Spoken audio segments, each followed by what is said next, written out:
பர்திமேயு சுவிசேஷ ஊழியங்கள் வழங்கும் நற்செய்தி நேரம். தேவ செய்தி பாஸ்டர் ஆர். அகஸ்டின். இந்த நாளில் உங்களோடு பேசி வருகிறேன் தேவ சத்தம். ஐயா, அவருடைய சத்தத்தை கேட்டா என்ன ஆசீர்வாதம் அது உண்டு, கேட்காம இருந்தா என்ன சாபம் அது இந்த வேதத்தில் இருக்கு இல்லையா? அவருடைய சத்தத்தை கேட்கிறவனுக்கு ஏகப்பட்ட ஆசீர்வாதம். உபாகமத்தில் நீங்கள் 28ஆம் அதிகாரத்தில் 1 14 வசனங்கள் வரைக்கும், சொல்லப்போனால் 15 வசனம் வரைக்கும் கூட நீங்கள் வச்சுக்கலாம். 14 வசனம் வரைக்கும் பார்த்தீங்கன்னா தேவ சத்தத்தை கேட்கிறதற்கு என்ன ஆசீர்வாதம் அழகா சொல்லியிருக்கு. உன் தேவனாகிய கர்த்தருடைய சத்தத்தை நீ கவனமாய் கேட்டு அவர் சத்தத்திற்கு உண்மையாய் செவி கொடுப்பாயானால் இப்போது சொல்லப்படுகிற எல்லா ஆசீர்வாதங்களும் உன்மேல என்ன செய்யும்? பலிக்கும். அதே 15ஆம் வசனம் என்ன சொல்லுது? இன்று நான் உனக்கு விதிக்கிற தேவனாகிய கர்த்தருடைய எல்லா கற்பனைகளின்படியும் கட்டளைகளின்படி செய்ய நடக்க கவனமாய் இருக்கிறதற்கு அவர் சத்தத்திற்கு செவி கொடாதே போவாயாகில் இப்பொழுது சொல்லப்படுகிற சாபங்கள் உன்மேல் உனக்கு பலிக்கும். அதனால ஆண்டவருடைய சத்தத்துக்கு நம்ம செவி கொடுக்கணும். ஏன்னா எந்த மதமும் இல்லை, எந்த மனுஷனும் இல்லை, தெய்வ நம்பிக்கை எல்லாருக்கும் பொதுவானது. நீங்கள் எந்த மதத்தை சேர்ந்தவங்களாக இருக்கலாம். நான் உங்களை கிறிஸ்தவங்களாக மாறுங்கன்னு சொல்லவும் மாட்டேன், சொல்ல போகிறதும் கிடையாது. ஏன்னா இதுக்கு நான் சொல்லி நீங்கள் மாற போகிறதில்ல. சத்தியத்தை அறிந்தால் சத்தியமே உங்களை விடுதலையாக்கும். வயது வசனமே சத்தியம். அதைத்தான் நம்ம சொல்லிட்டோம். நீங்கள் திரும்பணும் உடனே அப்படியே கிறிஸ்தவங்களாயிடணும்னு இல்லை. எனக்கு காணிக்கை கொடுக்குற எத்தனை பேர் ஆண்டவரை அறியாதவங்களுக்கு கூட கொடுக்குறீங்க. உண்மையிலே உங்களெல்லாம் நினச்சி பாராட்ட இந்த சுவிசேஷத்தை எவ்வளவாய் நேசிக்கிறீர்கள் என்று. எனக்கு அன்பானவர்களே, உங்களுடைய வேதத்தை மறுபடியும் திருப்பிக் கொள்ளுங்க. சாமுவேலை 3 முறை தேவன் கூப்பிட்டார். 3வது முறை தான் அவன் சொல்கிறான், ஆண்டவரே சொல்லும் அடியேன் கேட்க. எத்தனாம் வசனம்? 3ஆம் அதிகாரம் 1 சாமுவேல் 3ஆம் அதிகாரம் எத்தனாம் வசனம்? 10வது வசனத்தை திருப்பிக்கிறீங்களா? அப்படி எல்லாரும் எடுக்கிற வரைக்கும் நீங்களும் நானும் பாடுமா சேர்ந்து பாட போகிறோம்.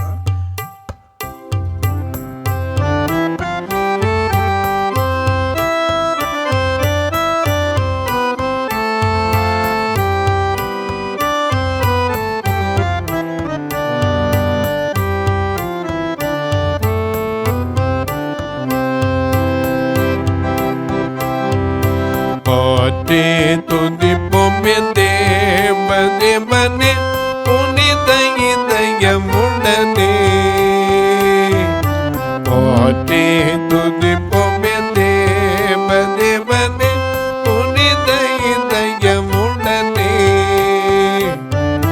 நேற்றும் இன்றும் என்றும் மாறா இயேசுவை நாம் என்றும் பாடி துதிப்பேன்.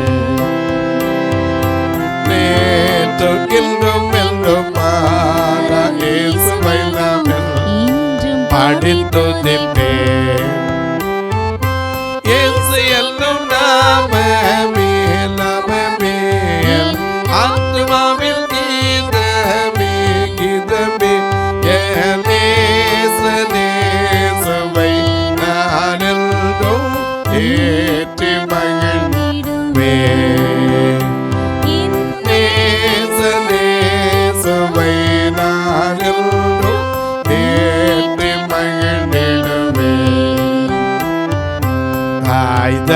பலகனையே பரப்பிலும் நான் பரப்பில் என்று சொன்னதா. தாய்தன் பலகனையே பரப்பிலும் நான் பரப்பில் என்று சொன்னதா. தாழ்த்தி என்னை அவர் கை தந்து தீபப்பா என்று ஓடுவே.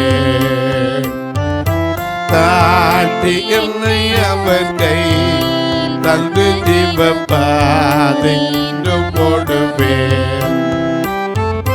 இயேசு என்னும் நாமமே நாமமே என் ஆத்துமாவின் கீதமே.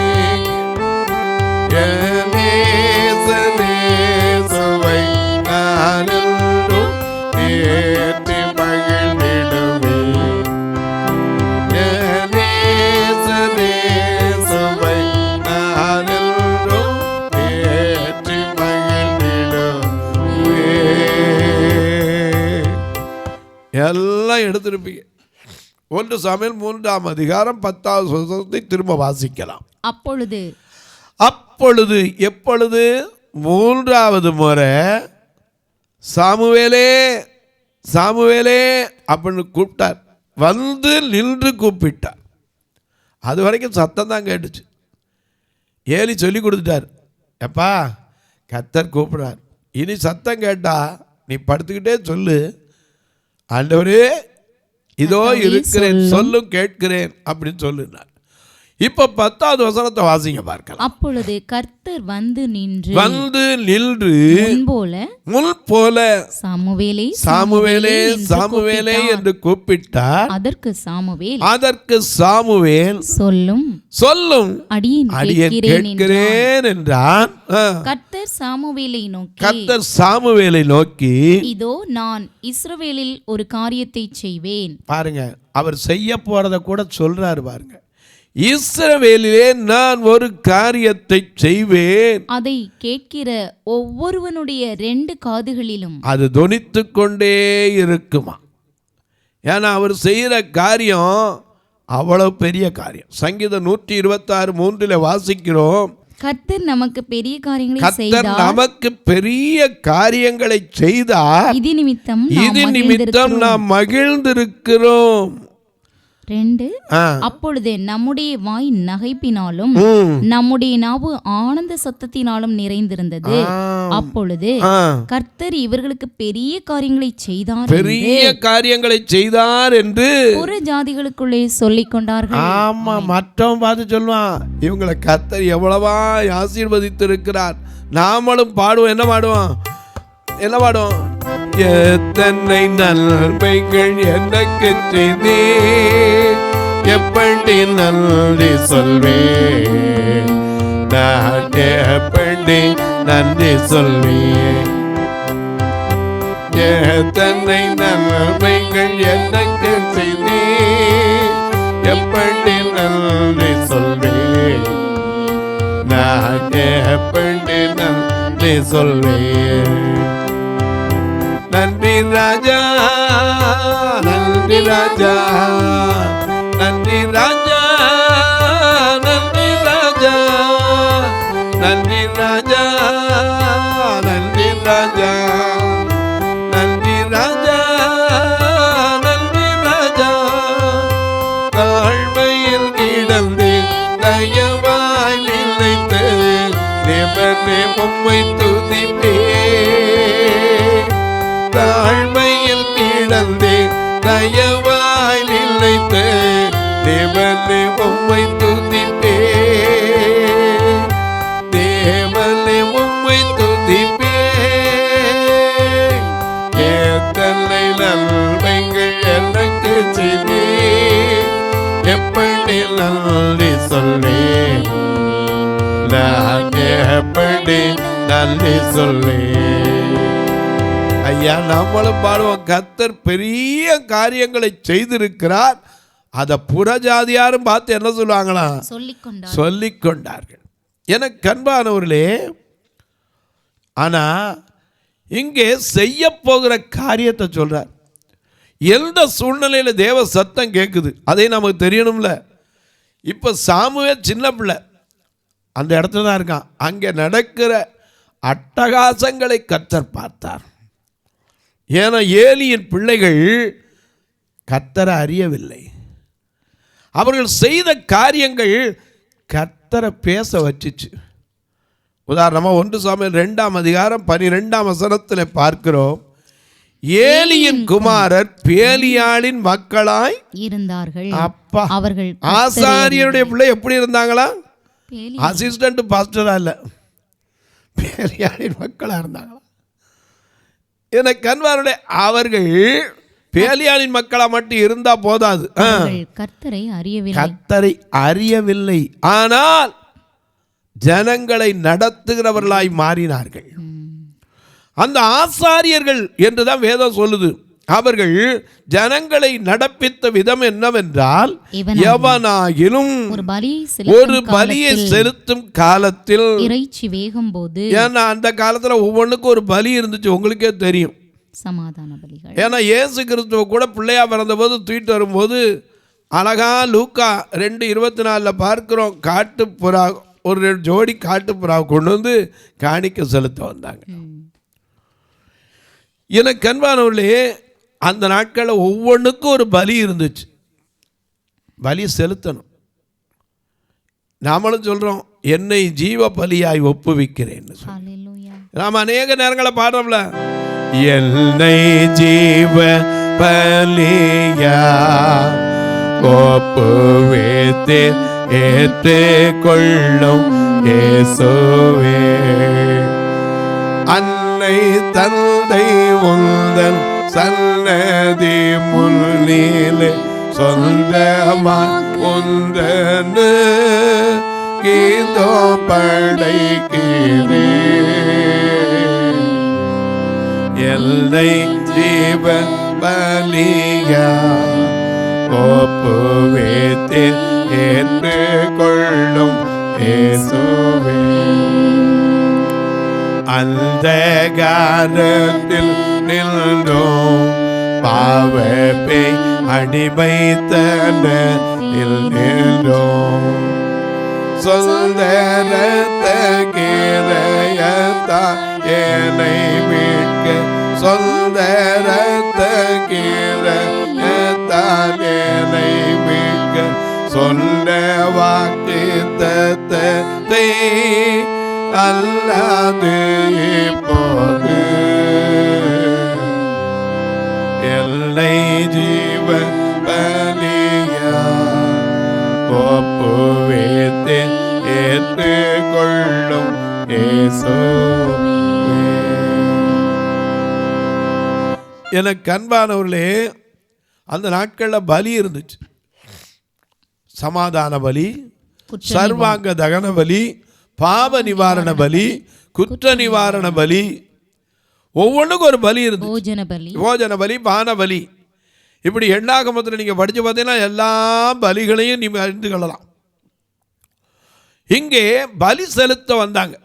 பழைய ஏற்பாட்டில் புதிய ஏற்பாட்டில் பலிகளை பார்க்கலும் கீழ்ப்படிதல், ஆட்டுக்கிடாக்களின் நிலத்தை பார்க்கலும் செவி கொடுத்தலும் உத்தமம் என்று 1 சாமுவேல் 15:22 வாசிக்கிறோம். ஏன்னா சவுலுக்கு சொன்னதை கீழ்கால ஆண்டவர் அதனால தான் சொல்றாரு, அப்பா பலியை பார்க்கலும் கீழ்ப்படிதல்லப்பா ரொம்ப முக்கியம்னார். ஏன்னா அவன் சொன்னதை கேட்டு கீழ்ப்படியலை, அதனால தான் கடைசியில் போய் 1st ரகம் 2nd ரகம்லாம் தூக்கிட்டு வந்தான்.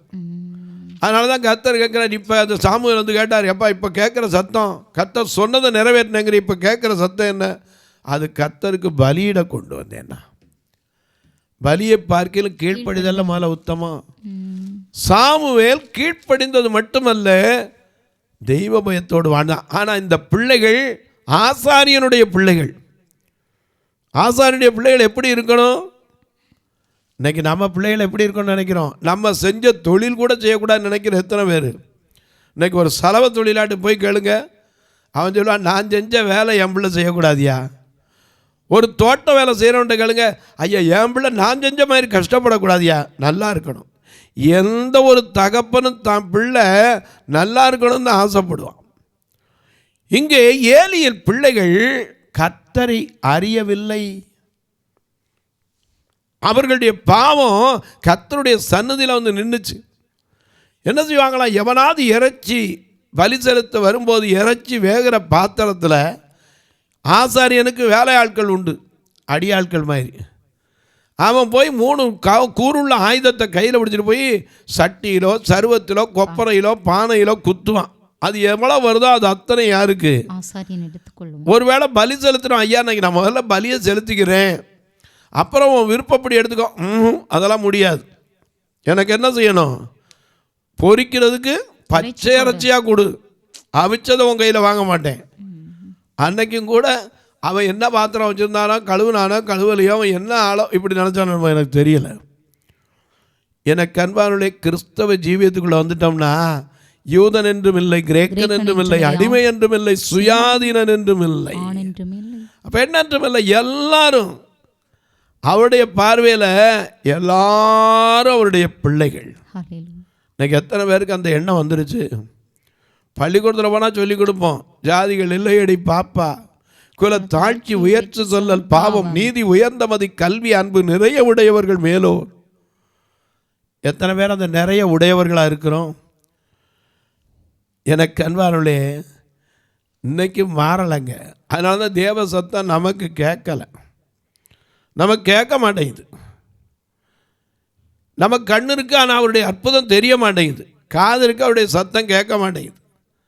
ஏன்னா அறிவும் இல்லை, உணர்வும் இல்லை. நான் சொல்லலை, ஏசாயா சொன்னார் 1:3 மாடு தன் எஜமானையும் கழுதை தன் ஆண்டவனுடைய முன்னணையையும் அறியும், என் ஜனமோ இஸ்ரவேலோ அறிவும் இல்லை உணர்வும் இல்லைன்னார். எனக்கு கண்வாளி இந்த சத்தம் கேட்கறதுக்கு சாமுவேலுக்கு அடிச்சு ஏலி பக்கத்தில் தான் இருந்தான், கூப்பிடுற தூரத்தில். ஆனால் அவனுக்கு கேட்கல. ஏலியை பற்றி அவன்கிட்ட சொல்லலை, சாமுவேல்கிட்ட சொன்னார். ஏன்? அவனுடைய பிள்ளைகளை அவன் அடக்காமல் போனான். இந்த பிள்ளைகள் என்ன செய்வாங்க? இறைச்சியை மட்டும் பிடுங்கிறது இல்லை, அந்த வாலிபரின் பாவம் என்று வேதமே சொல்லுது. ஆலயத்தில் கூடி வருகிற ஸ்திரீகளோடு சயனிக்கிறது. இதை ஏலி கேட்பார், ஜென்ட்லாக பிரசங்கம் பண்ணுவார். என் குமாரரே, நான் கேள்விப்படுகிற இந்த காரியம் நல்லதல்ல, ஜனங்கள் மீறி நடப்பதற்கு நீங்கள் என்ன செய்கிறீங்க? காரணமாக இருக்கிறீர்கள் அப்படின்னு பிரசங்கம் பண்ணுவார். ஆனால் கூப்பிட்டு என்ன செய்ய மாட்டார்? இப்படி செய்கிறது தப்புடான்னு சொல்ல மாட்டான்.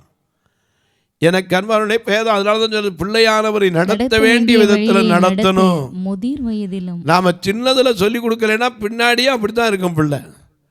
ஜெபம் பண்ணும்போது நாம் சொல்லி கொடுக்கணும். பாப்பா கையை என்ன செய்யணும்? வானத்துக்கு நேராக கையை அப்படி 2 கையும் உயர்த்தணும், கையை உயர்த்தணும், சொல்லி கொடுக்கணும். பாப்பா ஆலயத்தில் வந்தால் என்ன செய்யக்கூடாது? ஓடக்கூடாது. நம்ம சொல்லி கொடுக்கறது தான். ஏன்னா அதுகளுக்கு தெரியாது. அப்படி வளர்த்துட்டோன்னு வச்சுக்கோங்க, அதுக்கப்புறம் அது என்னைக்காவது அப்படி செய்யுமா? ஏன்னா நமக்கு 5ல் விளையாது, 50ல் விளையவே விளையாது. அது தெரிஞ்சுக்கணும். 5ல் வளைஞ்சா தான் உண்டு. இந்த ஏலி தன் பிள்ளைகளை கண்டித்து வளர்க்கலை. கண்டித்து வளர்க்கறனால அந்த கர்த்தருடைய சந்நிதியில் நடக்கிற அக்கிரமத்தை கர்த்தர் கண்டு ஏலியின் குடும்பத்தை குறித்து சொல்கிறார். அதை தான் இங்கே வாசிக்கிறோம். நான் செய்ய போகிற காரியம் ஒவ்வொருவருடைய காதுகளிலும் தொனித்துக் கொண்டே இருக்கும். நான் ஏலியின் குடும்பத்திற்கு விரோதமாக சொன்ன யாவையும், நான் ஏலியின் குடும்பத்திற்கு விரோதமாய் சொன்ன யாவையும் அவன் மேல் அந்நாளிலே வரப்பண்ணி அதை தொடங்கவும் முடிக்கவும் போகிறேன். அவன் குமாரர் தங்கள் மேல் சாபத்தை வரப்பண்ணுகிறதை அவன் அறிந்திருந்தும் அடக்காமற் போன அதுதாங்க பிரச்சனை. இன்னைக்கு அறியாதவனை பத்தி பிரச்சனையே கிடையாது. ஆனா அறிந்தவனுக்கு கொஞ்சம் அடி, அறியாதவனுக்கு கொஞ்சம் அடி, அறிஞ்சவனுக்கு அநேக அடிகள். அதனால்தான் ஏசாயா அடிக்கடி கடிந்து கொள்ளப்பட்டும் தன் பிடரியை கடினப்படுத்துகிறவன் சடுதியிலே நாசமடைவான். மறந்துடாதீங்க. அதனால தான் இங்கே சொல்கிறாரு, எப்பா அவன் பிள்ளைகள் செய்கிறது அவனுக்கு தெரியும்ப்பா, தெரிஞ்சிருந்த அந்த பிள்ளைகள் அடக்காமல் போனதின் நிமித்தம் நான் அவன் குடும்பத்திற்கு என்றும் நீங்காத நியாய தீர்ப்பு செய்வேன் என்று அவனுக்கு அறிவித்தேன். அது நிமித்தம் ஏலியின் குடும்பத்தார்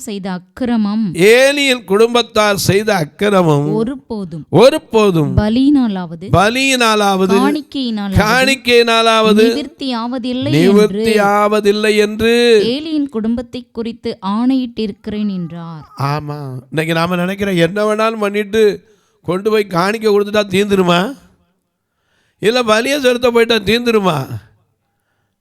எனக்கு அன்பானவர்களே, முதலாவது நம்மை ஒப்புவிக்க வேண்டும். எனக்குள்ள இருக்கிற எல்லா காரியங்களும் மாறணும் ஆண்டவரே.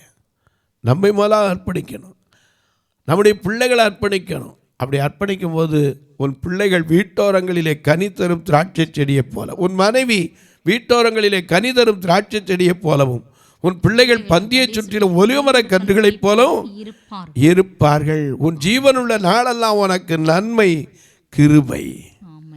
அந்த கிருபையை பெறுவதற்கு தேவ சத்தம், நம்ம சத்தத்தை கேட்கணும். ஆண்டவரே உம் பாதம் சரணடைந்தே, அடிமை நானையா, உமது அடிமை நானையா. ஒவ்வொரு நாள் உன் குரல் கேட்டு அதன்படி நடக்கின்றேன். ஒவ்வொரு நாள் உன் குரல் கேட்டு அதன்படி நடக்கின்றேன். உலகினை மறந்து உண்மையை நோக்கி, உலகினை மறந்து உண்மையை நோக்கி ஓடி வருகின்றேன். உலகினை மறந்து உண்மையை நோக்கி ஓடி வருகின்றேன். தினமும் ஆண்டவரே உன் பாதம் சரணடைந்தேன், அடிமை நானையா, அடிமை நானையா. எனக்கு அன்பானவர்களே, நல்லா கவனிங்க. ஆண்டவர் அவனுக்கு சம்பவிக்க போகிறத அவன்கிட்ட சொல்லலை, அவன் பிள்ளைகளுக்கு சம்பவிக்க போகிறத அவன் அப்பாட்ட கூட்டு சொல்லலை. யார்கிட்ட சொல்றாரு? சாமுவேல்கிட்ட சொல்றாரு. ஏன்? தேவ சத்தம் யாருக்கு கேட்கணுமோ அவங்களுக்கு தான் கேட்கும், யாருக்கு கேட்கக்கூடாதோ அவங்களுக்கு கேட்காது. நாம் எனக்கு கேட்கலைன்னா நம்ம இன்னும் முழுமை அடையலை. நம்ம முழுமை அடைவதற்கு ஆண்டவரிடத்தில் என் குறைகளெல்லாம் மாற்றுங்கன்னு கேட்கணும். தொலைக்காட்சியில் பார்க்கிற என் அன்பு மக்களே, இந்த நிகழ்ச்சியை நாள்தோறும் பார்க்குறீங்க, கேட்குறீங்க, பரவசம் அடைகிறீங்க. சிலர்லாம் கூப்பிட்டு கேட்குறீங்க, ஐயா நமக்கு எதுவும் கொஞ்சம் பார்வை தெரியுமோன்னு. அதெல்லாம் தெரியாது, வந்து பாருங்கள். நீங்கள் நின்று சத்தம் கொடுக்காம இருந்தால் கூட எனக்கு தெரியாது, சத்தம் கொடுத்தா தான் தெரியும். ஆனால் அதன் மத்தியில் எப்படியே அந்த ஊழியத்தை செய்கிறீங்க? என் போன்ற மக்களும் ரட்சிக்கப்படணுமே, அவர்களும் பாவத்தில் போயிடக்கூடாது. ஏன்னா அன்னைக்கு ஒரு லாசரு போய் ஆபிரகாம் மடியில் இருக்கும்போது ஐஸ்வர்யவானுடைய சத்தம் அவனுக்கு கேட்குது, ஐயா கொஞ்சம் இந்த லாசரு அனுப்பையா, உன் சுண்டு விரல் தண்ணியை நினச்சாது என் நாக்கை குளிர பண்ணட்டும். அவர் சொன்னார், எப்பா மனம் இருந்தால் கூட அங்கே வர முடியாதுப்பான்னார். அப்போ அவன் கேட்டான், இன்னொரு காரியத்தை கேட்டான், என் சனக்கு 5 சகோதரர்கள் உண்டு, அவர்களும் அது வாசிங்க.